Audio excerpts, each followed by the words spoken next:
Break के बाद मैं शमशेर से एक बार फिर से आपका स्वागत करता हूं। सब गोलमाल है भाई, सब गोलमाल है, पर क्या बताएं आपको, आप भी दंग रह जाएंगे। इस वक्त हम बात कर रहे हैं यूपी के चंदौली की, जहां पर प्रधान और सेक्रेटरी भ्रष्टाचार में डूबे हुए हैं। कैसे, वो आपको बताते हैं।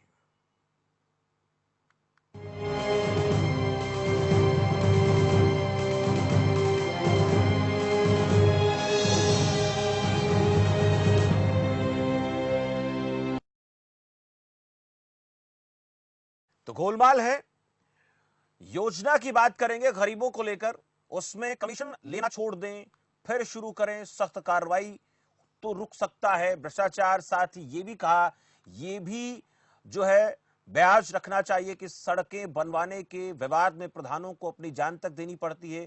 फेसबुक पर कमेंट करना तो बहुत आसान है, लेकिन प्रधानों की समस्या समझना मुश्किल है। जिसने रिश्वत नहीं दी उसका डोंगल नहीं लगता, और 1 साल होने पर भी हजारों मनरेगा मजदूरों का भुगतान आज तक नहीं हुआ। ये सब लिखा है हरदोई के एक विधायक ने। इससे क्या साबित होता है, क्या कहें, और कब तक गरीबी की जगह भ्रष्टाचार के जरिए गरीबों को हटाया जाता रहेगा, उन्हें भूखा मरने पर मजबूर किया जाता रहेगा, उनका हक मारा जाता रहेगा। आज इस मुद्दे पर हम बातचीत करेंगे और इस बातचीत को आगे बढ़ाएंगे हमारे यूपी से ब्यूरो में तीश। बहुत शुक्रिया शमशेर। सब गोलमाल है, सब गोलमाल है, लेकिन ये बात कौन कहे। गरीबों के हक पर डाका डाला जा रहा है, लेकिन हैरान करने वाली बात यह है कि डाका डालने वाले आकाओं पर कार्रवाई नहीं हो रही है। तभी तो अब गरीबों के अलावा जो पीड़ित हैं, उनके अलावा तमाम ऐसे लोग भी मुखर होने लगे हैं और अपना विरोध जताने लगे हैं, और सभी ये कह रहे हैं गोलमाल है भाई, गोलमाल है। आज अपने इस स्पेशल बुलेटिन में खास चर्चा में हम इसी गोलमाल की चर्चा करेंगे और समझने की कोशिश करेंगे कि आखिर ये गोलमाल कैसे हो रहा है, कौन कर रहा है और खामोशी क्यों है। हरदोई के जो बीजेपी विधायक हैं श्याम प्रकाश, उनका भी दर्द निकल के सामने आया है और इस पूरे गोलमाल पर उन्होंने भी फेसबुक पे अपने दर्द बयां किए हैं। तभी तो हम कह रहे हैं सब गोलमाल है भाई, सब गोलमाल है। हमारे साथ मेहमानों का जो पैनल है वो जुड़ा हुआ है। इस वक्त समाजवादी पार्टी के राष्ट्रीय प्रवक्ता हैं कपिल श्रीवास्तव, वो लाइव जुड़ रहे हैं इस चर्चा में हिस्सा लेने के लिए। कपिल श्रीवास्तव जी, बहुत स्वागत है। और उसके अलावा संजीव मिश्रा हैं, भारतीय जनता पार्टी के प्रवक्ता हैं, वो लाइव जुड़ रहे हैं हमारे इस चर्चा में हिस्सा लेंगे, शिरकत करेंगे। और तमाम जो हमारे सहयोगी हैं, हमारे संवाददाताओं की टीम है जो अलग अलग जिलों से ग्राउंड जीरो पर इस चर्चा में हिस्सा लेगी, शिरकत करेगी, और हम समझने की कोशिश कर रहे हैं कि आखिर इस गोलमाल के पीछे असली कहानी क्या है। और आखिर वो गरीब तबका जिसको पहले किस्मत ने परेशान किया, बदनसीबी उस कदर है कि पीछा छोड़ने का नाम नहीं ले रही है, और अब अधिकारी से लेकर सब लूटने पे आमदा है। लेकिन सवाल यही है कि कौन बोलेगा, बिल्ली के गले में घंटी कौन बांधे, अपने आप में बड़ा सवाल है। कपिल श्रीवास्तव जी, आपने रिपोर्ट देखी होगी, चंदौली की बात करें या उत्तर प्रदेश के तमाम अलग अलग जनपदों की बात करें, इस वक्त सबसे बड़ी समस्या है जो गरीब तबका है, जो लॉकडाउन में परेशान है, टूट चुका है, बिखर चुका है। उनके पास खाने को नहीं है, राशन कार्ड की व्यवस्था नहीं हो पा रही है, आवास के नाम पर जो गड़बड़ झाला हो रहा है वो आपसे भी छुपा नहीं है। सवाल ये हमारा उठ रहा है कि आखिर ऐसा क्यों रहा है, और इस गोलमाल के पीछे कौन लोग हैं। पहली बात यह है कि जब भारतीय जनता पार्टी कभी सरकार बनाने के लिए जब चुनाव के अंदर उतरती तो उनका सबसे पहला और सबसे बड़ा मुद्दा होता है कि हम भ्रष्टाचार मुक्त सरकार देंगे, और इनके इस तथ्यों पर जनता ने विश्वास किया और इनको कुर्सी सौंपी। लेकिन हकीकत यह है कि 3 सालों की सरकार चली गई और आपने देखा होगा कि इनके खुद के विधायक और सांसद भी इस बात को लेकर के अपना दुख उठे हैं कि जगह जगह पे भ्रष्टाचार किया जा रहा है। और यह भी कहा गया उन लोगों के द्वारा, और यह हकीकत भी है, कि कमीशन खोरी में बढ़ा दिया गया है प्रतिशत, 4 की जगह 8% की बातें मैं सुन रहा हूं। और ये भी बात लोग कहते हैं कि जो मंत्री हैं वो मंत्री अब सीधे ठेकेदारों से जुड़ जाते हैं और बीच का डिपार्टमेंट भी हटा दिया जाता है। यानी कि जो प्रशासन भी उसके साथ भ्रष्टाचार कर रहा था, उसका तो अपना तय होगा ही होगा, मंत्री जी का सीधा तय हो रहा है। तो ये सीधी सी बात है। आप शौचालय घोटाला उठा करके देख लें, उद्यान घोटाला उठा करके देख लें। आपके ही खबर पास ने उद्यान घोटाला को खोलने का काम किया था, और मैं साधुवाद देना चाहता हूं खबर पास को कि कम से कम ऐसे मुद्दे जो देश और प्रदेश को बहुत गरीबी को करीब से चूम रहे हैं, देख रहे हैं कि भ्रष्टाचार की भेंट चल रहा है। अभी तो आपने देखा कि कोरोना के अंदर जो है प्रधानमंत्री जी ने एक अपील की थी कि क्यों ना जो है इसे अवसर में परिवर्तित किया जाए। तो देखिए, अवसर को जो परिवर्तित करना था उनको संदेश मिल गया है, वो अवसर में परिवर्तित कर रहे हैं। जैसे कि दाल घोटाला हो गया, दाल बट गई कागज पे और कहीं दाल बटी ही नहीं है, एक भी गरीब के पास दाल नहीं बटी। शौचालय के अंदर आप देखिए कितना बड़ा फ्रॉड किया गया है। शौचालय का पूरा शौचालय है और कागज पे वो बन के तैयार है। ये तो हमने यहाँ अपने सजनवा के पास ये सारे गांव के अंदर देखा है, और ये भी प्रकाश में मुद्दा मीडिया के अंदर आया था। तो भारी घोटाला इस सरकार के अंदर चल रहा है। अभी आपने देखा होगा कि बाल पुष्टाहार मंत्रालय में भी जो है वो टेंडर के आवंटन को लेकर के घोटाला हुआ। तो इस तरह से विभिन्न घोटाला चल रहा है, और इस समय योगी सरकार अपनी पीठ भले ठोक ले कि वो भ्रष्टाचार मुक्त शासन दे रही है, लेकिन ये हकीकत नहीं है। और ये हकीकत सिर्फ हम ही नहीं कह रहे हैं, इनके अपने लोग भी समय समय पे आकर के और अवगत कराते रहे हैं। आपने ये बात नगर निगम के घोटाले की भी उठी थी एक बार बीच में, तो आपने देखा होगा। तो इस तरीके से तमाम चीजें हैं, और ये भ्रष्टाचार में पूरी तरीके से लिप्त सरकार है, और योगी जी उसे कमांड नहीं कर पा रहे। बिल्कुल, बड़ा सवाल यही है कि आखिर ये जो कुछ भी हो रहा है कपिल जी, ये उन बेचारे गरीबों के साथ हो रहा है जो 2 जून की रोजी रोटी के लिए मोहताज हैं।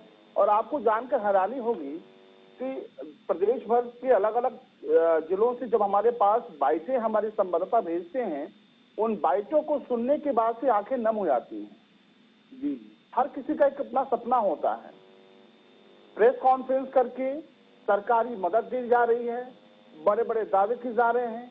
ये कहना और ग्राउंड जीरो पर जो तस्वीर है, कितना फर्क होता है। कपिल श्रीवास्तव जी, आपसे हम बातचीत करेंगे, लेकिन एक रिपोर्ट दिखाते हैं आपको। इस रिपोर्ट को देखने के बाद से आप दरअसल पूरा माजरा क्या है वो समझ जाएंगे। एक रिपोर्ट देखते हैं।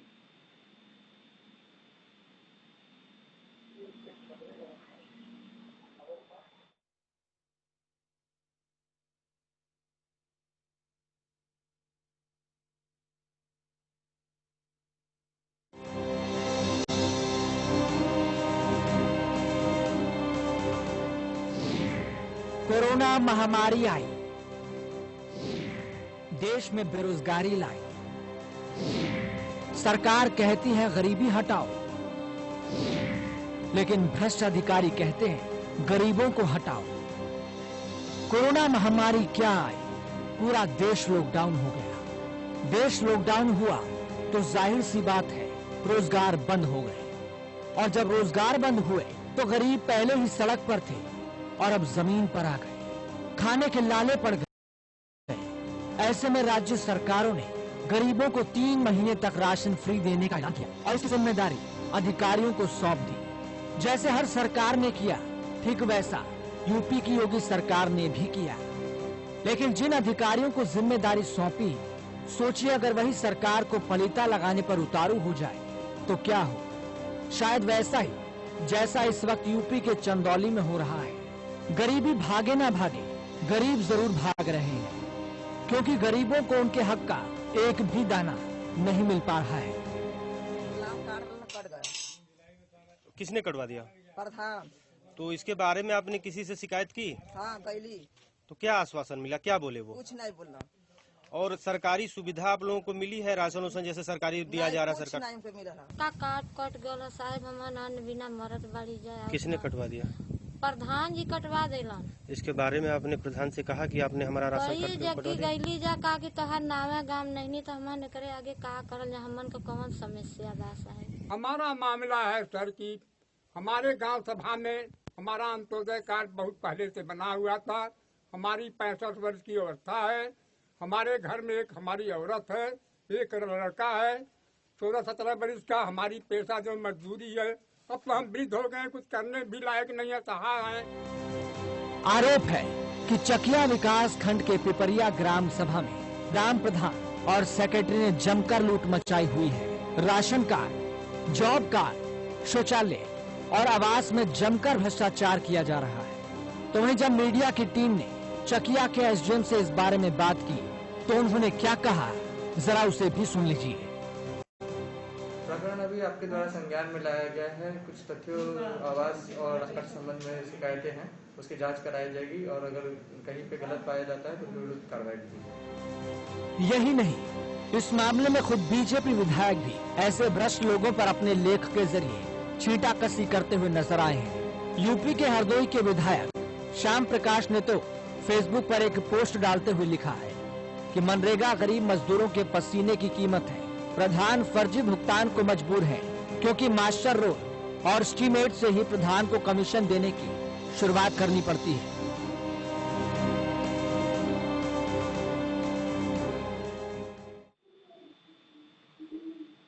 बिल्कुल, तो इस रिपोर्ट को देखने के बाद से बहुत कुछ साफ हो गया है। आपने उन तमाम मजबूर लोगों की भी आपने दर्द भरी दास्तान सुनी जिनके पास इस वक्त दिक्कतों का पूरा, समस्याओं का पूरा अंबार लगा हुआ है। और दूसरी तरफ बीजेपी विधायक का भी आपने दर्द सुना जो उन्होंने सोशल मीडिया पे बातें रखी थी। कपिल श्रीवास्तव जी, आपने इस पूरी रिपोर्ट को देखा है, आपने समझने की कोशिश की है। खुद जो परेशान लोग हैं, जो ग्रामीण हैं, उनके अलावा बीजेपी विधायक का भी जो दर्द सबके सामने उन्होंने बयां किया है, क्या मायने निकाले जाए इसके? देखिए, स्पष्ट की बात है कि जब पाप का घड़ा भर जाता है तो निश्चित रूप से वो छलकता है। और भारतीय जनता पार्टी के अंदर चाहे वो सरकार में कुछ मंत्री हों जो बेनिफिट ज्यादा पा रहे हैं इस भ्रष्टाचार का, और इसीलिए शायद वो प्रशासनिक अधिकारियों को सुधार नहीं कर पा रहे हैं, और प्रशासनिक अधिकारी जो है वो ग्राम प्रधान को सुधार नहीं कर पा रहा है। निश्चित तौर पे कमीशनबाजी इस कदर की है कि गरीबों के रक्त का शोषण करने का काम इस समय चल रहा है, और वो हर तरीके से चल रहा है। जब गांव के अंदर अनाज बांटने को आ रहा है और उन्हें अनाज नहीं मिल रहा है तो इसका मतलब क्या है? खोखले दावे हैं सरकार के कि हमने इस तरीके से इतनी गरीबों की मदद करने का काम, वो भी इस विपदा के अंदर किया है। दाल तो पूरी साफ हो गई। और जहां तक रह गया चावल और गेहूं का प्रश्न, तो मैं आपको बताऊं, क्योंकि मैं जो खुद एक जनप्रतिनिधि हूं और जगह जगह हम लोग जानते हैं, काम करते हैं, तो ऐसे गरीब बस्तियों में तमाम लोगों ने ये कहा कि हमें कोई भी अनाज का दाना प्राप्त नहीं हुआ। तो ये सरकार तो इसी तरीके की प्रावधानों को लागू की हुई है। उन लोगों के जनधन खाते में पैसा भेज रही है जो दिल्ली के अंदर, महाराष्ट्र के अंदर और गुजरात के अंदर बैठे हुए हैं, और उनके खाते उनके घर में है, गांव पे हैं। तो ये किस तरीके का समाधान है? अभी तो आपने देखा होगा कि चाहे वो रोड परिवहन से आ रहे हो या टिकट, वो क्या बोलते हैं, रेलवे से आ रहे हो, सब में जो है टिकट का पैसा भी उनसे वसूला जा रहा है, और ये भी कहा जा रहा है कि नहीं, सरकार जो है उन्हें मुफ्त में ला रही है। तो ये स्वयं भी तो एक बहुत बड़ा भ्रष्टाचार है जो सरकार के द्वारा खुलेआम किया जा रहा है। तो अमितेश भाई, ये सीधी सी बात है कि ये लोग चूंकि सत्ता के अंदर आ चुके हैं, और जिस भ्रष्टाचार को इन्होंने कहा था कि हम भ्रष्टाचार मुक्त समाज देंगे, गड्ढा मुक्त सड़कें देंगे, ये दोनों ही बातों पर ये खरे नहीं उतरे हैं, और भ्रष्टाचार इस समय चरम सीमा पर है। और जो भ्रष्टाचार इनके डिपार्टमेंट में है वो सीमित हाथों में चला गया है। इस वजह से दर्द भी इनके विधायकों का और अन्य लोगों का छलक कर सामने आ रहा है। बिल्कुल। चलिए, आपने अभी चर्चा करी है, तो आप चूंकि गोरखपुर से आते हैं, गोरखपुर भी सीधे चलते हैं। गोरखपुर में हमारे संवाददाता फैयाज अहमद हैं जो ग्राउंड जीरो पे मौजूद हैं, उनसे बात करेंगे और कोशिश करेंगे कि वो तस्वीर दिखाएं और क्या हालात है उन लोगों का जो मजबूर हैं इस वक्त, जिनके सामने समस्याएं ज्यादा हैं। फैयाज, इस वक्त आप कहाँ पे मौजूद हैं और आपके साथ कौन कौन लोग मौजूद हैं? जी अमिता जी, मैं इस वक्त गोरखपुर के मुख्यमंत्री के शहर गोरखपुर में पादरी बाजार स्टैंड मोहल्ले में खड़ा हुआ हूँ। मेरे पीछे जो है कुछ ऐसे जो है जनता खड़ी हुई है, लाभार्थी खड़े हुए हैं जिन्होंने अभी तक आवेदन किया लेकिन सरकार की किसी भी योजना का उन्हें लाभ नहीं मिला, चाहे वो प्रधानमंत्री आवास योजना का मामला हो, चाहे राशन कार्ड का मामला हो, चाहे सरकार की जो भी जो है जन कल्याणकारी योजना का मामला है। ऐसे लाभार्थी हैं जिन्हें अभी तक नहीं मिल पाया है। जरा मैं चाहूंगा फैयाज उन लोगों से बात करें और समझने की कोशिश करें कि उनके सामने किस तरह की दिक्कतें इस वक्त फिलहाल आ रही हैं, क्योंकि सरकारी जो दावे हैं वो ये कहा जा रहा है कि सब कुछ बेहतर है, गरीबों को तमाम जो सुविधाएं हैं वो दी जा रही हैं जरूरतमंदों को। तो आप बात करिए और जानने की कोशिश करिए कि क्या ग्राउंड जीरो पर किस तरह की उनको मदद मिल रही है। जी, आप ये बताएं कब आपने जो प्रधानमंत्री आवास योजना के लिए आवेदन किया था और कब से नहीं मिल पा रहा आपको? मैंने 3 साल पहले किया था आवेदन, उसके बाद से हमें कोई भी लाभ नहीं मिला। मैं चरगोहा ब्लॉक के चक्कर लगा रहा हूँ, अधिकारी लोग बोल रहे हैं कि फला दिन आइए फला दिन आइए, जब आपका होगा तो बता दिया जाएगा। अभी तो आपके मैं मकान को देख रहा हूँ, वो ढह भी गया है, कैसे भी आप? जी बिल्कुल, हम इसी तरह जीवन यापन कर रहे हैं अपना। और हम क्या कहते हैं कि कितने सालों से हमने यहाँ पे अप्लाई किया हुआ है, लेकिन हमारी कोई सुनवाई नहीं।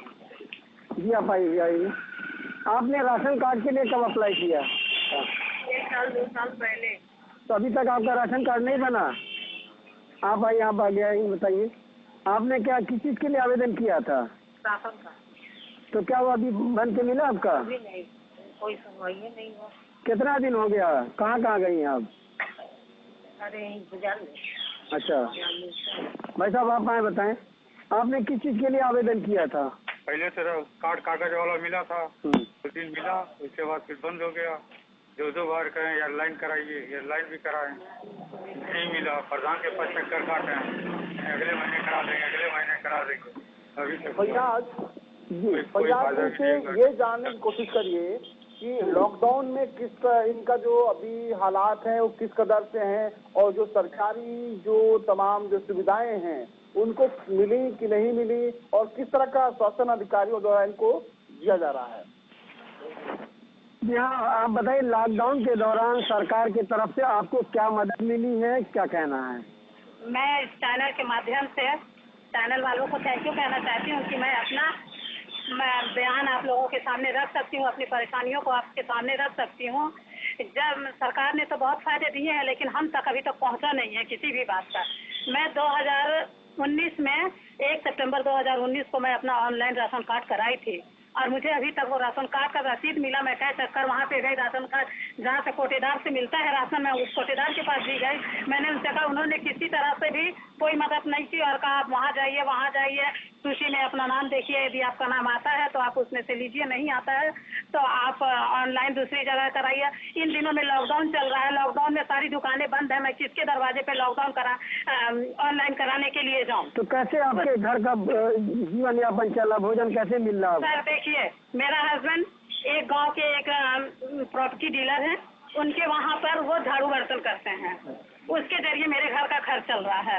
और मेरा बेटा भी है, अपने फ्रेंड के यहाँ है, उनसे भी जो मदद मिलती है उससे मेरा घर का गुजारा होता है।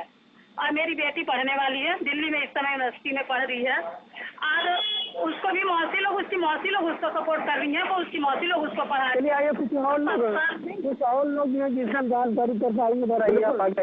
लॉकडाउन के दौरान कैसे आपका जीवन यापन चल रहा है, कैसे भोजन मिल रहा है? हम लोग के तो 3 महीने राशन फ्री मिला है। राशन मिला है? हाँ, हम लोग को फ्री मिला है राशन, ये आखिरी बार है मिलने वाला। तो जी अभिषेक जी, ये देखिए कुछ लोग ऐसे हैं जिन्हें मिला भी है, और बहुत ऐसे बड़ी संख्या में लोग हैं जिन्हें अभी भी सरकारी योजनाओं का लाभ नहीं मिल पाया है। वो इस इंतजार में बैठे हुए हैं कि सरकार की निगाह करम कब होगी और इन्हें कब मदद मिलेगी सरकारी योजनाओं की। चलिए, बहुत शुक्रिया फैयाज, आपने ग्राउंड जीरो से तमाम जानकारियां हमारे तक पहुंचाई। बहुत शुक्रिया फैयाज अहमद, गोरखपुर से हमारे संवाददाता। कपिल श्रीवास्तव जी, आपने देखा सुना, क्योंकि गोरखपुर शहर से आप भी आते हैं और उत्तर प्रदेश के मुख्यमंत्री योगी आदित्यनाथ जी भी गोरखपुर से आते हैं, और ये जो तस्वीर थी, ये जो बयान थे, ये जो लोगों का दर्द था, हालांकि कुछ लोगों को वहां पे राशन की जो सुविधाएं हैं वो जरूर मिली हैं, लेकिन जिस तरह से 2019 से राशन कार्ड के लिए अभी तक लोग भटक रहे हैं, आवाज की सुविधा नहीं है, क्या माना जाए? लेकिन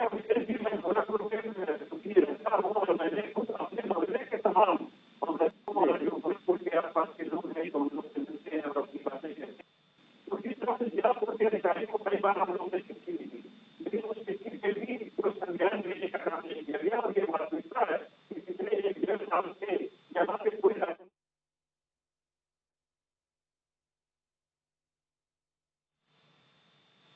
चलिए, कुछ तकनीकी दिक्कतें आ रही हैं कपिल श्रीवास्तव जी, आपके पास हम आएंगे। कुछ तकनीकी दिक्कतें आ रही हैं, हम दोबारा आपके पास आएंगे। फर्रुखाबाद चलते हैं। फर्रुखाबाद से कुछ लोग हैं जो हमारे साथ जुड़े हुए हैं। ये गांव के लोग हैं, अमूमन अपनी बातें कह नहीं पाते हैं, लेकिन आज वो खबर फाश से अपने दर्द की जो है वो बयां करेंगे। तमाम लोग हमारे साथ फर्रुखाबाद से जुड़े हुए हैं। सीधे फर्रुखाबाद चलते हैं।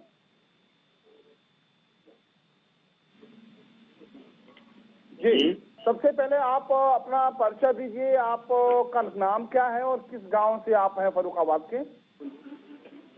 ये मैं चांदपुर का हूँ, विजय सनाप अयोध्या। जी, बताइए किस तरह की दिक्कतें आपके यहाँ आ रही हैं? आपको जो सरकारी सुविधाएं हैं वो मुहैया हो रही हैं या आपके यहाँ भी सब गोलमाल है? कोई सर सुविधा जो है हम लोगों तक नहीं पहुंच पा रही है। जो सरकार की तरफ से बहुत कुछ आ रहा है, और हमारे यहाँ का जो ग्राम प्रधान शिव कुमार भास्कर, उनकी वाइफ है मुन्नी देवी भास्कर, मेरे घर से जो है पैसा भी लिया 20,000 रुपए कॉलोनी के लिए सर। आज तक कोई कॉलोनी भी नहीं बनवाई। मेरा हैंडपंप एक सामने खराब हो गया सरकारी तरफ से, वो भी जा कहा कि हाँ पैसा देंगे वो काम करवाएंगे। आज तक हैंडपंप भी मेरा खराब पड़ा है सामने से।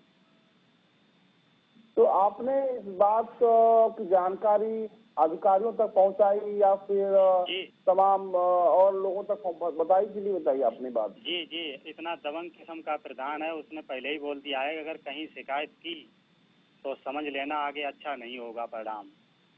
तो हम लोग इसीलिए जो है बिल्कुल शांत चुप बैठ जाते हैं कि नहीं, कहीं कोई बात कहनी नहीं है, क्या करें।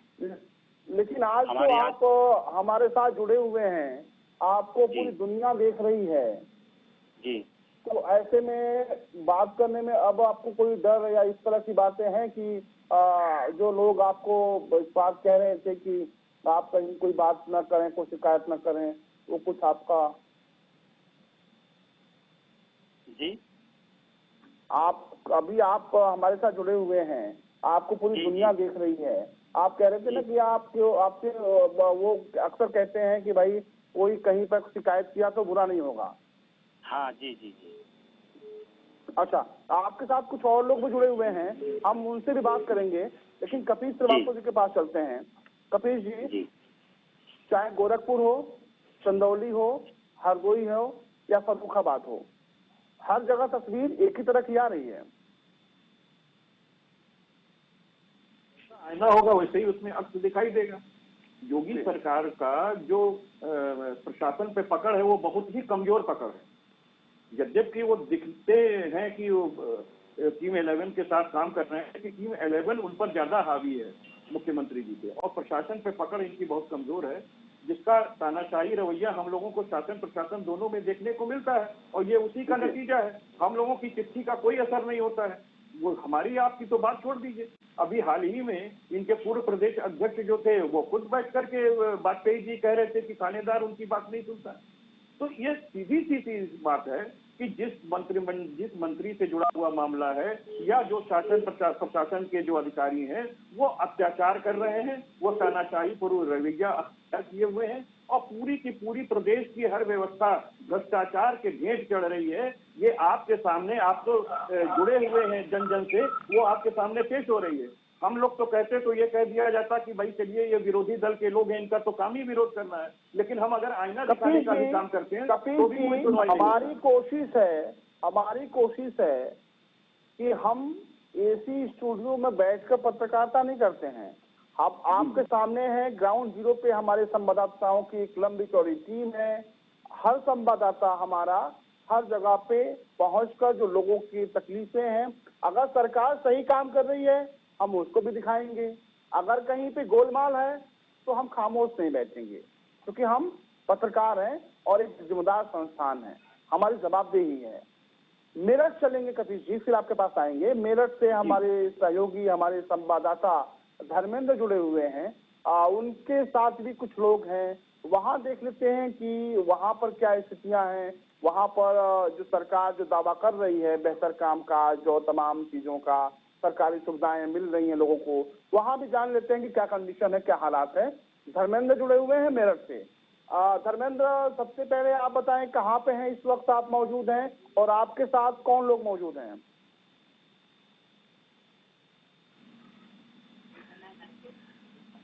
धर्मेंद्र, आप सुन पा रहे हैं मुझे?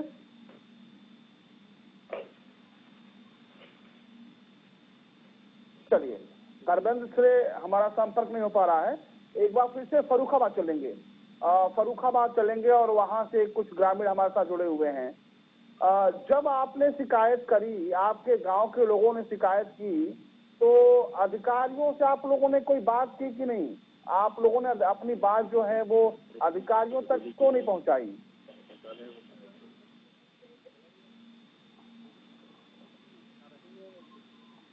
प्रधान इतना दबंग किस्म का है जो आगे हम लोग कहीं बढ़ ही नहीं पाते हैं। हम चाहेंगे कि आपके अलावा कोई और भी हो, उससे भी बात करना चाहेंगे।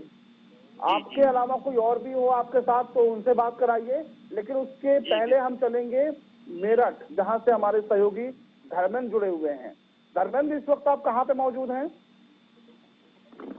सर, मैं इस टाइम थाना प्रतापपुर क्षेत्र के शताब्दी नगर में हूँ, जहाँ पर कुछ गरीब लोग ऐसे हैं जो आज तक, सबसे पहले तो कुदरत की मार उन पे, उसके बाद में अगर कुछ पनपने की कोशिश करें हुए, तो अगर सरकार की जो सुविधाएं उनको मिल रही हैं वो उनके पास तक नहीं पहुंच रही हैं। वो दलाली के घेरे में इस तरह से जकड़ चुके हैं कि उनको उनसे निकलना बड़ी मुश्किल हो रहा है। ना तो उनके राशन कार्ड बने हैं, अगर राशन कार्ड बनने के लिए अप्लाई करते हैं तो दलालों की फोन आने शुरू हो जाते हैं कि हम बनवाएंगे, हमें इतने पैसे चाहिए। अगर बेचारे रेंट पर रहते हैं लोग, अगर इन लोगों ने मकान के लिए सरकारी आवास विकास के लिए अप्लाई भी किया, तो उसके बाद में इनसे ऑफिस से जब फोन आते हैं तो लोग इनसे कहते हैं कि 70-70 हजार रुपए की इनसे डिमांड करते हैं। धर्मेंद्र, आप बात करिए, हम सुनना चाहते हैं, उनको समझना चाहते हैं। जो आपके साथ में लोग हैं उनसे बात करिए, कौन मौजूद है और उनका नाम क्या है, बात करिए जरा धर्मेंद्र। जी बिल्कुल, मैं बात करूँ। क्या नाम है आपका? मेरा नाम हरीश कुमार है। हरीश कुमार जी, क्या क्या दिक्कतें आई हैं? हमारे राशन कार्ड तो खत्म कर दिया गया है, और मेरा मोदी आवास में मेरा फ्लैट अलाउट होया था मेरे को, उसमें हमारे पास रसीद भी रखी हुई है। 2-3 बार फोन भी आया हमारे पास और हम गए भी हैं लेने के लिए। पहले तो हमको बुलाया था कि तुम्हें ऐसे ही मिला, कोई किस्त नहीं है। उसके बाद हमसे 70-70 हजार रुपए मांगे जा रहे थे। किसने मांगे थे आपसे 70? वहाँ पे अधिकारी लोग जो बैठे होते हैं, जिनके पर्ची क्षेत्र में देते हैं, वो लोग बैठे हुए थे और काफी धक्के मुक्के खा के हमें जाना पड़ता था। उसके बावजूद भी हमें हमारी मकान हमको नहीं मिले हैं। उसकी मेरी पर्ची भी है मेरे पास, और फ्लैट अलाउट होया था मेरे को, वो भी मेरे पास प्रूफ है। और जब हम जाते 2-3 बार हमने धक्के खा के गए तो भी हमसे 70-70 हजार रुपए की मांग की थी। बोले 70 हजार रुपए हो तो यहाँ आना, नहीं तो वरना यहाँ मत आना। तो जिस तरह से सरकार लोगों लाभार्थियों को लाभ दे रही है, तो आपके पास तो लाभ पहुंच नहीं रहा है, तो आप क्या कहेंगे? अब सरकार के उससे क्या मांग करते हैं? यही कि हमारे को हमारा मकान दिला दिया जाए, और हमारा राशन कार्ड सब बंद कर दिया गया। क्या काम करते हैं आप? मैं सर ड्राइवर था। मेरे 3 महीने पहले मेरा एक्सीडेंट भी हो गया कि मैं गाय पालता था, मेरी गाय भी मर गई, जिससे मैं अपना पालन पोषण करता था। अब मेरे छोटे बच्चे हैं, देखते हुए लॉकडाउन को देखते हुए मेरे बच्चों को पालन पोषण में बहुत काफी दिक्कत आ रही है। चलिए, बिल्कुल सर, ये तस्वीर है। जी सर, बिल्कुल धर्मेंद्र, हम समझ सकते हैं इन तस्वीरों को देखकर। आपने जो बात की, उनकी जो बॉडी लैंग्वेज है, जो तकलीफें हैं, जो दर्द है, उसको भी हम समझ रहे हैं। हम यही उम्मीद करते हैं कि जो भी इनकी दिक्कतें हैं वो जल्द खत्म हो। समस्याओं का अंबार है। तो बहुत शुक्रिया धर्मेंद्र, आप जुड़े हमसे और ग्राउंड जीरो पे आपने बात की। बहुत शुक्रिया धर्मेंद्र आपका। कपिल श्रीवास्तव जी, ये जो तस्वीर आपने देखी, ये हमारे सहयोगी हैं, हमारे संवाददाता हैं मेरठ से धर्मेंद्र, उनकी रिपोर्ट थी, वो ग्राउंड जीरो पे मौजूद है। इस तरह से गोलमाल हो रहा है। अभी इस शो में हम चाह रहे थे कि जो बीजेपी के प्रवक्ता हैं संजीव मिश्रा, उनको हमने आमंत्रित किया था। उन्होंने कहा था कि हम शो में आएंगे, लेकिन अचानक उन्होंने अपना मूड बदल दिया। लेकिन बीजेपी के प्रवक्ता ने मूड बदला। हम खबर और हम अपना मुद्दा नहीं बदल सकते, इसलिए कंटिन्यू है मुद्दा। और इसलिए हमारे तमाम जो संवाददाता हैं कपिल जी, वो ग्राउंड जीरो से बने हुए हैं, आप सभी को सुन रहे हैं और समझ रहे हैं। कमियां कहाँ रह जा रही हैं, आप इसको बेसिक तौर पे विपक्ष के नेता के रूप में नहीं, आप से एक जिम्मेदार नागरिक के रूप में आप मुझे समझाने की कोशिश करिए कि कमी कहाँ रह जा रही है। देखिए अमितेश भाई, सबसे पहले वो कमी हम समझाएं। हम सबसे पहले आपके चैनल को और विशेषकर आपको और आपके संवाददाताओं को साधुवाद देते हैं कि उन्होंने ऐसे अहम मुद्दे को उठाया है जो जल्दी कोई हिम्मत नहीं कर सकता है। आज के वक्त में जिस तरीके की तानाशाही सरकारों में दिखाई दे रही है और पत्रकारों के खिलाफ आपने देखा होगा कि सीतापुर के अंदर एक आवाज उठती है तो उसके खिलाफ मुकदमा लाद दिया जाता है। तो हम तो आपको साधुवाद देना चाहते हैं कि आपने कम से कम संविधान के चौथे पिलर के रूप में जो काम किया है, इससे बड़ा योगदान किसी भी गरीब के कल्याण के लिए हो ही नहीं सकता है। दूसरी बात, अब मैं आ जाता हूँ मुद्दे पे। जी धन्यवाद। इस मुद्दे पे मैं आ जाता हूँ कि क्या किया जा सकता है। देखिए सबसे बड़ी बात है जिसका काम उसी को चाहिए। अब इस बात पे लोग हमारे कुछ अदरवाइज ले सकते हैं, लेकिन ये हकीकत है कि माननीय योगी जी का काम तो योग और अध्यात्म से जुड़ा हुआ काम है। शायद शासन पे रहते हुए उनकी प्रशासन पे अच्छी पकड़ नहीं हो पा रही है, क्योंकि जो प्रशासनिक विवेक का एक इस्तेमाल किया जाता है और जिस तरीके से शासन के द्वारा प्रशासन को अपने नियंत्रित किया जाता है वो बिल्कुल नहीं नियंत्रित हो जा पा रहे हैं। उसी का कारण है क्योंकि जब आपके जो अधिकारी हैं वो अगर आपके अनुसार काम नहीं करेंगे तो निश्चित रूप से जो नीचे के तौर पे जो जनप्रतिनिधि या प्रधान हैं वो तमाम घोटालों को करते जाएंगे और उनसे संयुक्त मिल करके करते हैं। ऐसा नहीं है कि एक तरफा होता है, हर चीज का कमीशन बधा हुआ है कि ये इतना पैसा निकालेंगे तो यहाँ तक पहुंचेगा। अब जैसे प्रधानमंत्री आवास योजना है, इसकी हकीकत जानने की कोशिश पता नहीं क्यों सरकार नहीं कर रही है। हकीकत मैं आपको बता दूं अमितेश भाई कि जिनके पास अपना मकान या अपनी जमीन भी नहीं है, जिनके पास अपनी जमीन नहीं है, उन्होंने दूसरों की जमीन की कटौनियां दिखा करके उसमें मैनिपुलेशन करके और पैसा लिया है और उसके लिए 50,000 60,000 रुपया संबंधित चाहे सभासद हो और या प्रधान हो उसके मार्फत से पूरा का पूरा शासन प्रशासन तक ये सारी चीजें गई हैं और ये भारी पैमाने पे की गई बेईमानी है जो कि अभी नहीं उठ रही है, लेकिन जब कभी सत्ता परिवर्तन होगा तो निश्चित रूप से आपको ये भ्रष्टाचार की धमक सुनाई देगी। गरीबों तक हकीकत में कोई पॉलिसी नहीं पहुंच रही। हमारे प्रधानमंत्री जी कहते हैं कि राजीव गांधी जी के समय में तो उन्होंने माना था कि मैं 1 रुपए यहाँ से छोड़ता हूँ तो 15 पैसे वहां तक पहुंचते हैं, उन्होंने हकीकत को स्वीकार किया था। लेकिन आज उस हकीकत को नकारने का काम खुलेआम तरीके से नरेंद्र मोदी जी और योगी जी की सरकार कर रही है, लेकिन हकीकत आज भी वही बरकरार है और 15 पैसे की जगह 25 पैसे है। जो ट्रांजैक्शन सीधे से सीधे अगर किसी के अकाउंट में भी जा रहा है तो वो भी बिना कमीशन के नहीं जा रहा है। तो ये समझने वाली बात है, जब तक पारदर्शिता नहीं होगी, जब तक शासन के अंदर महिला नहीं होगी प्रशासन से काम कराने की, तब तक इस तरह के भ्रष्टाचार को नहीं रोका जा सकता। पारदर्शिता बहुत जरूरी है और जब तक पारदर्शिता नहीं होगी बेहतर काम नहीं हो सकते हैं। महेंद्र सिंह है, हमारे संवाददाता हैं, हमारे सहयोगी हैं, बाराबंकी से जुड़े हुए हैं। महेंद्र, सबसे पहले आप बताइए कि बाराबंकी के किस इलाके में आप मौजूद हैं और आपके साथ कौन लोग मौजूद हैं? जी बिल्कुल अमितेश, आपको बताना चाहेंगे कि हम इस बाराबंकी के मजीठा गांव में हैं, जहां जो सरकार की योजनाएं हैं, जो सरकार के द्वारा गरीबों को जो उनकी मदद के लिए जो योजनाएं चलाई जा रही हैं वो यहाँ तक नहीं पहुँच रहे हैं, चाहे वो आवास हो चाहे वो खाद्यान्न वितरण हो। इसलिए हमारे साथ में यहाँ के कुछ परिवार कुछ लोग हैं जो बेहद परेशान है और सरकार के द्वारा उन्हें अभी तक कोई लाभ नहीं मिला है। तो अपने टूटे फूटे मकान में रह रहे हैं, तिरपाल के नीचे जीवन बिता रहे हैं और राशन भी उन्हें नहीं मिल पा रहा है। रिकार्ड की समस्या आ रही है तो कहीं कहीं किसी प्रकार की समस्या है, तमाम तरह की समस्याएं हैं जो यहाँ देखने को मिल रही है। और यहाँ अकेले इस परिवार की समस्या नहीं है, तमाम तरह के ऐसे परिवार हैं। महेंद्र, आपके पास हम आएंगे, लेकिन फर्रुखाबाद चलते हैं। फर्रुखाबाद से एक और जो पीड़िता हमारे साथ मौजूद हैं, आप अपना नाम बताइए, क्या नाम है आपका? लेटरिंग पैसा लाए 15,000 बॉन आई मेरी बनी और 3,000 लाए और हमने ब्याज खपटिया चलाई के मैडम तो हमने पैसा भरो। अब कॉलोनी के लिए लाए 15,000 सब बेवना हमारी सुनवाई करी। कौन लिया आपका पैसा? कौन पैसा लिया है? कौन नहीं दे रहा आपका पैसा? अब तो खाता ना है जो हम चला में खपटिया कोई काम ना है। हाँ प्रधान जी विजय। और बाकी जो सुविधाएं हैं, सरकारी जो सुविधाएं आपको मिलती हैं वो मिल रही है कि नहीं? अब को नहीं रहे, आंखें से दिखाते नहीं, आंखें से अंधे। बिल्कुल, आपको सरकारी सुविधाएं मिल रही है? रुपया 15,000 वो कोई सुनवाई नहीं करता। चलिए, बहुत शुक्रिया। फर्रुखाबाद से आप तमाम लोग जुड़े, हमसे बातचीत कर रहे हैं।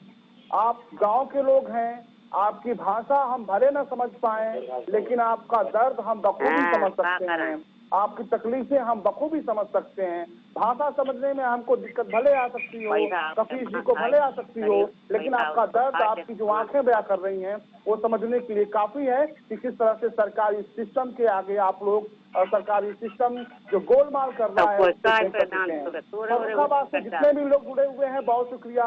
फर्रुखाबाद से जो लोग जुड़े हुए हैं, आप हमारे साथ जुड़े, बहुत शुक्रिया। महेंद्र के पास चलेंगे, बाराबंकी। महेंद्र, फर्रुखाबाद में भी कुछ इसी तरह के हालात हैं, बाराबंकी में आप लोगों से बात करिए और जानने की कोशिश करिए उनकी तकलीफें क्या हैं। जी बिल्कुल, यहाँ पे हमारे साथ परिवार के जो कुछ लोग हैं, महिलाएं हैं, मैं उनसे जानने की कोशिश कर रहे हैं कि किस तरह की समस्याएं आ रही हैं, क्या दिक्कतें आ रही हैं, क्या समस्याएं आ रही हैं। हमारे पास कॉलोनी नहीं मिल रही है, आधार कार्ड बने ले जाते हैं, हमको बीच में नहीं मिल रहा, तो काफी ले जाते हैं। हमारा मन नहीं काम करता है, थोड़ा काम मजदूरी को बच्चे रखने के आए थे, मकान बनवाए तो राशन नहीं मिल पा रहा है, राशन हमको राशन नहीं मिलता, कुछ भी नहीं मिलता। आवास मिला आपके पास, आवास देख रहे हैं छप्पर नुमारी उसमें रह रहे हैं, आपको कॉलोनी मिली? कॉलोनी कुछ नहीं मिली, पल्ली ताने बांधी गई, वहाँ उड़ी के मैदान का पैसा तो क्या नहीं मिला, इसलिए आवास जो आप इस तरह से रह रहे हैं तिरपाल के नीचे, तो इसके लिए आपने सरकार की आवाज के लिए मांग की?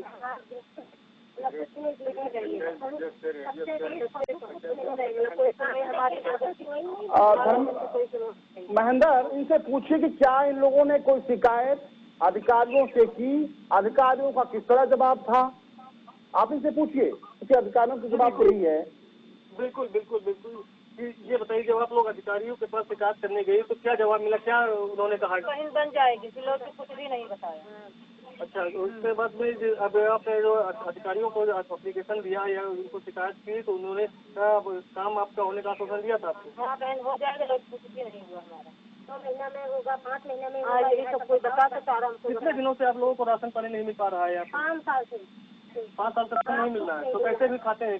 तो हमारा आदमी जब कमाते हैं, मजदूरी करते हैं, वही खाते हैं। जमीन है आपको? जमीन नहीं हमारे पास, कुछ नहीं, एक जमीन नहीं। ये बड़ी समस्या है जो लोगों ने बताया कि अधिकारियों के पास जाते हैं तो केवल इन्हें दिलासा मिलता है, न कि इन्हें काम कर रहे हैं, नहीं काम नहीं होता है, केवल दिलासे पे दिलासा भी है, चक्कर लगवाए जाते हैं। 5 साल हो गया इस परिवार को खाद्यान्न वितरण से एक भी अनाज का दाना इन्हें नहीं मिला है। तो ये बहुत बड़ी समस्या है। जिस तरह से हालात हैं, जमीनी स्तर के हालात हैं, वो काफी बुरे हैं। बहुत शुक्रिया धर्मेंद्र, आप बहुत शुक्रिया महेंद्र, आप जुड़े हमारे साथ, अपनी बातें साझा की और लोगों का दर्द हमारे तक पहुंचाया।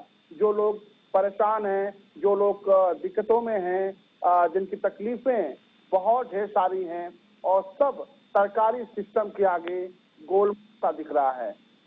कपीश श्रीवास्तव जी, ये जो तस्वीर आपने देखी, ये बाराबंकी की थी। बाराबंकी से हमारे सहयोगी महेंद्र सिंह ने ये पूरी स्टोरी आपको, ये पूरी ग्राउंड जीरो की जो रिपोर्ट है वो दिखाई।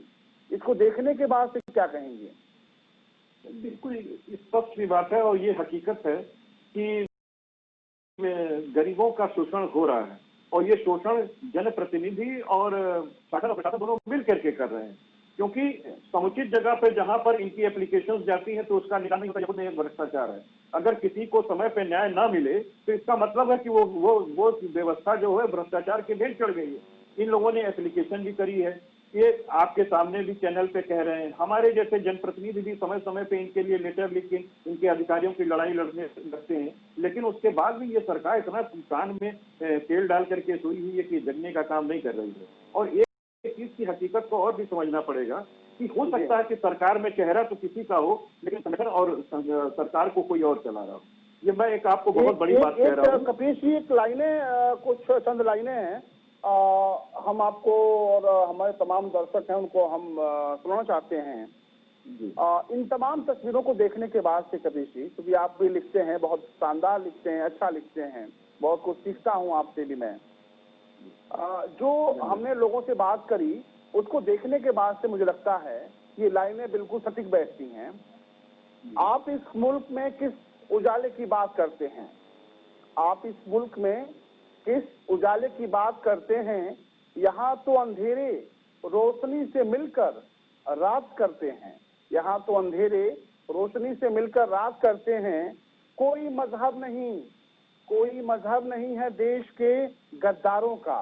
कपिल जी, कोई मजहब नहीं है देश के गद्दारों का। आप व्यर्थ में जात पात करते हैं, आप व्यर्थ में जात पात करते हैं। इस शहर का मौसम भी कुछ अजीब है, इस शहर का मौसम भी कुछ अजीब है। बादल भी यहाँ पर घर देखकर बरसात करते हैं और बेवजह ही चिंतित हैं आप मुल्क के हालातों पर। हमारे और आप जैसे लोग जो हैं, जो चिंतित हो रहे हैं, उनके लिए आखिरी 2 लाइनें हैं कि बेवजह ही चिंतित हैं आप मुल्क के हालातों पे। यहाँ तो हर रोज सड़कों पर जज्बात मचे हैं। जो मिल लिए जमाने भर से तो आइए, जो अगर मिल लिए हो जमाने भर से तो आइए, जरा खुद से मुलाकात करते हैं, जरा खुद से मुलाकात करते हैं। बहुत तो ये मुझे लगता है कि मौजूदा जो तस्वीरें हम लोग देखे हैं, अभी तमाम संवाददाताओं से हमने बात करी है, उसके बाद ये जो सबकी लाइनें हैं बिल्कुल फिट बैठती हैं। बिल्कुल, ये एकदम समसामयिक है और मैं साधुवाद आपको देना चाहूंगा। बहुत उत्तम रचना थी और इसमें वो सारे रचते हुए थे जो वर्तमान समय में हम लोगों को देखने को मिल रहे हैं और इन लोगों की पीड़ा सुनने को मिल रही है। तो गरीबी और गुर्बत के नाम पर जो सरकारें बनती हैं, अगर वो इस तरीके से करती हैं तो ये उनका कार्य तो एक तरीके से पाप के समान है और इससे सरकारों को बचना चाहिए। क्योंकि कहीं ना कहीं सरकार एक पालक के रूप में होती है, एक ईश्वर के रूप में होती है और उनकी प्रजा जो होती है उनकी संतानों के रूप में होती है। किसी भी किस्म की भेदभाव और दखलंदाजी इस तरह की नहीं करनी चाहिए जाति धर्म को देखते हुए कि उन तक विकास ना पहुंचे, क्योंकि अगर उन तक विकास वास्तव में नहीं पहुंचेगा तो निश्चित रूप से कभी न कभी उनको तीर कमान भी उठाने पड़ सकते हैं। ऐसे गृह युद्ध में झोंकने से बेहतर होगा कि हम अपने उन अधिकारियों को क्या कहेंगे कि जो अपनी जिम्मेदारी और जवाबदेही नहीं समझ पाते हैं। इन तमाम गरीबों की आंखों में आपने दर्द देखे हैं, महसूस किए हैं। उनको क्या चाहिए? Ration card. उनको क्या चाहिए? जो बात सरकार कह रही है कि हम आवास बनवा रहे हैं प्रधानमंत्री योजना के तहत, वो आवास चाहिए। उसके बावजूद जिस तरह से लूट खसोट बंदरबाट हो रहा है, जिसकी जिक्र ना ये गरीब तबके के लोग कर रहे हैं बल्कि सत्ताधारी पार्टी के विधायक भी कह रहे हैं। वो मान रहे हैं कि इसमें कमीशनबाजी हो रहा है। तो ये जो गोलमाल है, ये गोलमाल करने वाले अधिकारियों को किस तरह की नसीहत देंगे आप? बहुत सीधी सी बात है कि अधिकारियों को ये सोचना चाहिए कि विद्या ददाति विनयम। अधिकारी जो है हमारा वो IPS मैंने PCS से होकर के प्रांतीय गवर्नमेंट में आते हैं और इंडियन एडमिनिस्ट्रेटिव सर्विसेज से होकर के केंद्र। कपिल जी इस शो में हमारे साथ दमदार बनारसी जुड़े हुए हैं। वाराणसी से हमारे साथ लाइव जुड़ रहे हैं दमदार बनारसी साहब, और वो भी बहुत दुखी हैं। वो भी दुखी इस बात को लेकर हैं कि आखिर एक गरीबों के साथ जो कुछ भी हो रहा है, जिस तरह से पूरा सब गोलमाल हो रहा है, जो जिसको आज हम चर्चा कर रहे हैं जिस मुद्दे पे, उस मुद्दे पर दमदार बनारसी भी जुड़े हुए हैं, कुछ कहना चाहते हैं वो भी अपने अंदाज में। दमदार बनारसी, बहुत स्वागत है खबर फास्ट में। बहुत बहुत शुक्रिया। ये मैं 4 लाइनें देता हूँ कि दौर चुनाव का आता तब झुकते फिर अकड़े मिलते। दौर चुनाव का आता तब झुकते फिर अकड़े मिलते। खादी में हम तन के उजले मन के काले देखे हैं और बस कागज पर ही अंत्योदय बाहर सूची छप्पर है। किस नेता ने मजदूरों के पांव के छाले देखे हैं? किस नेता ने मजदूरों के पांव के छाले देखे हैं? और ये मेरा सवाल भी है आदरणीय माननीय नेताजी से, और मैं 4 लाइनें पढ़ता हूँ कि किससे छिपा जो आज किसानों का हाल है, किससे छिपा जो आज किसानों का हाल है। शर्मिंदगी के साए में ही लोकपाल है।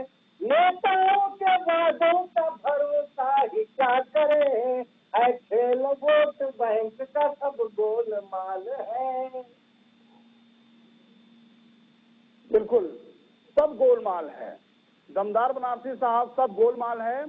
आप देर से जुड़े, लेकिन हम उम्मीद करेंगे कि जो गोलमाल हो रहा है और जो लोग भी ये गोलमाल कर रहे हैं, कम से कम इस रिपोर्ट को देखने के बाद से थोड़ा सा उनके अंदर मानवता आएगी। और जो बुजुर्ग महिला हमारे साथ फर्रुखाबाद से जुड़ी थी, जो लोग हमारे साथ बाराबंकी जुड़े थे, गोरखपुर जुड़े थे, उनके आंखों में वो एक बार देखेंगे, महसूस करेंगे उस दर्द को, जो दर्द राशन कार्ड के लिए होता है, जो दर्द एक प्रधानमंत्री आवास के लिए होता है, क्योंकि उनका पूरा वो संसार है, वो पूरा जीवन है, और तमाम जो अफसरशाही है, इसके लिए तो महाजी का आवास है, लेकिन उन लोगों के आंखों में झांक कर देखिए, वो पूरा उनका संसार है। आप सभी का बहुत शुक्रिया, आपका बहुत शुक्रिया दमदार बनारसी साहब, कपिल श्रीवास्तव जी, आपका बहुत शुक्रिया, और जो सभी संवाददाता हमारे जुड़े थे, चाहे वो महेंद्र हो, बाराबंकी से धर्मेंद्र, मेरठ से, गोरखपुर से फैयाज अहमद, फर्रुखाबाद से हृदय के साथ तमाम सहयोगी जुड़े थे, तमाम लोग जुड़े थे, बहुत शुक्रिया आप सबका। उम्मीद करेंगे कि जो इस तरह का गोलमाल अभी हमने देखा उत्तर प्रदेश में तमाम जगहों पे सरकारी सुविधाओं के नाम पर जो गोलमाल हो रहा है, वो गोलमाल कई सवाल खड़े कर रहा है। उम्मीद हम यही करते हैं कि अब जिनकी जिम्मेदारी है, जो सरकारी तंत्र जिनके ऊपर कंधों पे बहुत बड़ी जिम्मेदारी है इन गरीबों के चेहरे पे मुस्कान लाने के लिए, वो इस तरह की गोलमाल अब नहीं करेंगे। मेरे साथ बस इतना ही। देश और दुनिया की ताजा तरीन बड़ी खबरों के लिए देखते रहिए खबर फास्ट। नमस्कार।